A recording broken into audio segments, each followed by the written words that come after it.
Hi, my name's Dr. Catherine Hughes from Crime Psych. In this video, I'm going to be talking about what happens when offender profiling goes wrong. On some occasions, there is very little material evidence to suggest who might have committed various crimes.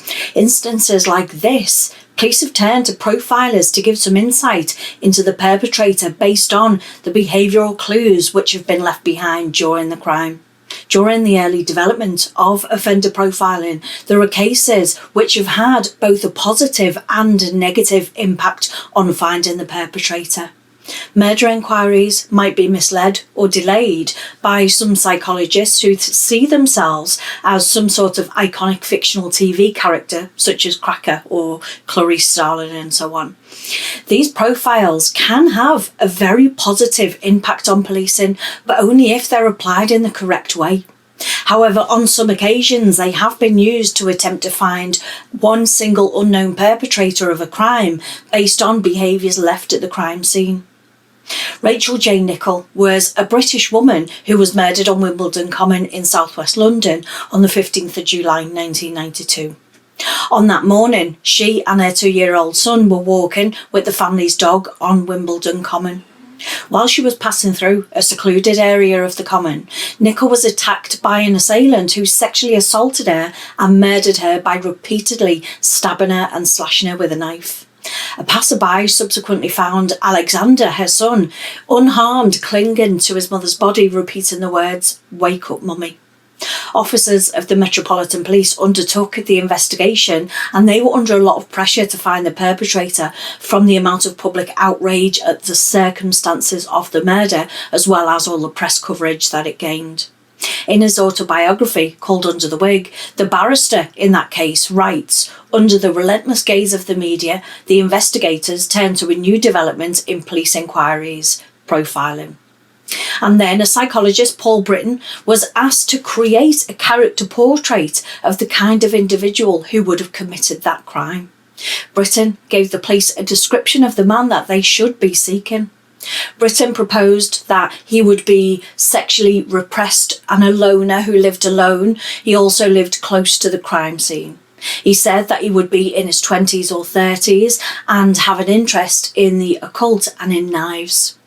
Detectives knocked on doors around Wimbledon Common and they questioned 32 men. They produced a photo fit which 4 callers identified as Mr. Colin Stagg, who often walked his dog on the common. Colin Stagg was 29, unemployed, a virgin and a pagan.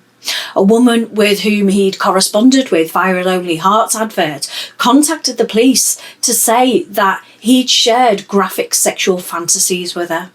And a witness picked him out of an identity parade as well. He had no previous convictions, but he told the police that he sometimes sunbathed naked on the heathland. The police became convinced that they'd found their man. They decided that Colin Stagg fitted the profile, and they asked the psychologist to assist in designing a covert operation which was codenamed Operation Esdell, and that was to see whether Stagg would eliminate or implicate himself in the crime. This operation was later criticised by the media and by the trial judge. He called it, in effect, a honey trap. An undercover policewoman contacted Colin Stagg posing as a friend of a woman with whom he'd previously been in contact with via the Lonely Hearts column. Over the period of around 5 months, she attempted to obtain evidence from him by feigning a romantic interest in him, meeting up with him and speaking to him on the telephone and exchanging letters containing sexual fantasies. During a meeting in Hyde Park, they spoke about the Nicholl murder, but Stagg later claimed that he only played along with that topic because he wanted to pursue the romance with that woman. Profiler Paul Britton later said that he disagreed with the use of the fantasy-filled letters and he knew nothing of them until they'd been sent. Although he did play a significant part in designing the operation and writing some of those letters. The undercover female police officer won Stagg's confidence and drew out his violent fantasies, but Stagg never admitted to the murder.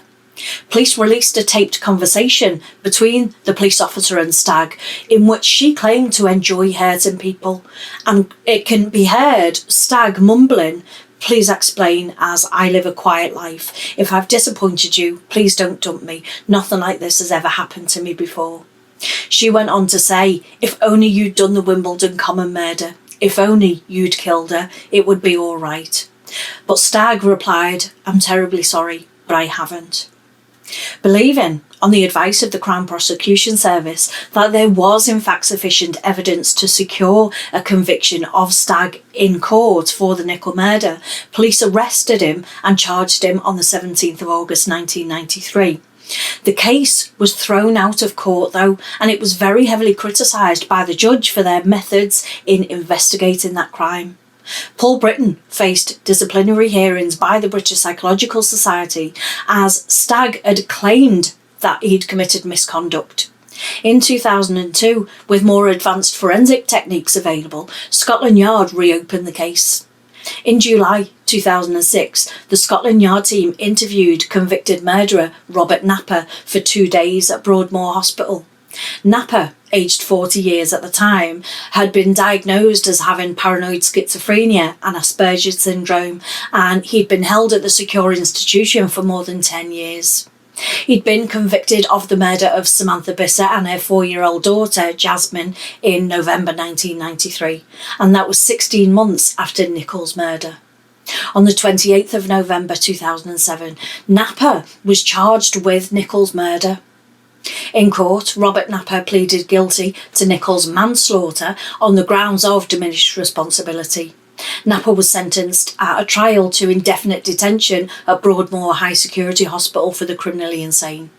Craig Jackson from the University of Birmingham has been quoted to have said, behavioural profiling has never led to the direct apprehension of a serial killer, a murderer or a spree killer, so it seems to have no real world value. Jackson has said that one behavioural scientist said that he climbs inside the minds of monsters and takes the expression frozen on the face of the murder victim and works backwards. This, to put it bluntly, is utter nonsense and utterly achievable. And it's these types of misconceptions that have damaged the discipline as a whole. The judge in the Nichols case said, the notion of psychological profiling in any circumstances as proof of identity is redolent of considerable danger. Behavioural profiling became popular in the United States in the 1970s when the psychologists working with the FBI used questionnaires to interview 36 imprisoned serial killers or violent offenders. The responses that they gave were used as a basis for drawing up profiles for future murderers. And that led to the infamous organised, disorganised typologies of serious violent offenders.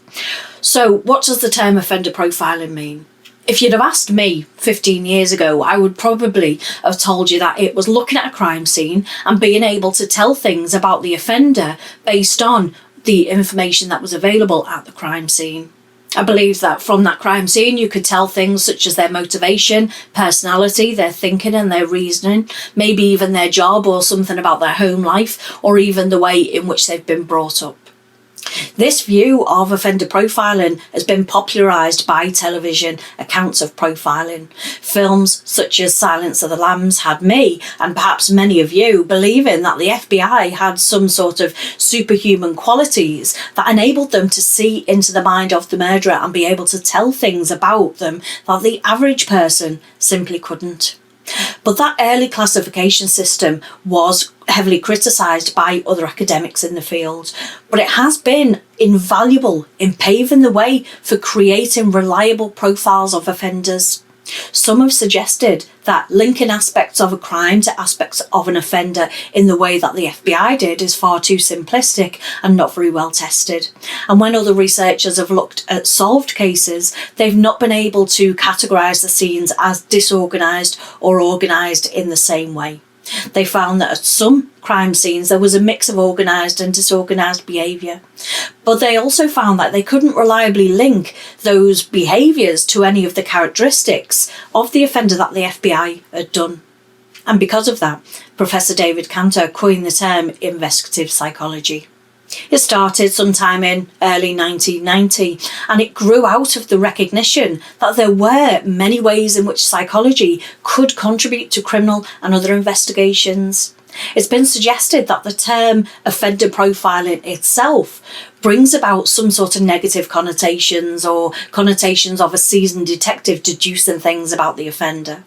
But investigative psychology is much more of a scientific approach, and it attempts to describe the actions of offenders and develop an understanding of crime using established psychological principles. And that understanding can then help to solve crimes and contribute to the prosecution of and defence of crimes. Investigative psychology is very much distinct from earlier offender profile attempts. Investigative psychology applies rigorous attention to the methodology and the analysis of criminal behaviour. And what that means is that if you have a think back to your school days at science, say chemistry, for example, you might remember that for any test, you need a hypothesis. In other words, what you think would happen. You need a test of the effect or the interaction of one thing in relation to another, and a conclusion as to why you thought that might have occurred. Throughout my learning journey, I've discovered that offender profiling isn't actually done in the way that I thought it was. What I found, though, was something much more exciting and interesting. If a psychologist produces a profile of an unknown offender, the purpose of that profile is to reduce the list of suspects down to a much more manageable one for police to investigate further. For example, if we know for sure through statistically tested hypotheses that murderers or rapists are likely to be of a specific gender or of a specific age or educational background, then the police would be able to begin interviewing those who fitted within those parameters.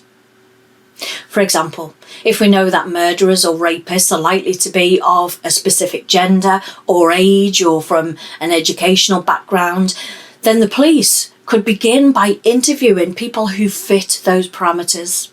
And that focuses the investigation onto those who are most likely to have committed the crimes or crimes. So by producing a profile, we're not producing a one-to-one relationship with actions at the crime scene to the offender. We're simply narrowing a list down by suggesting likely characteristics of the offender. I do hope that you found this video interesting, and more importantly, that you've learned something from it. Thanks for watching then. Bye for now.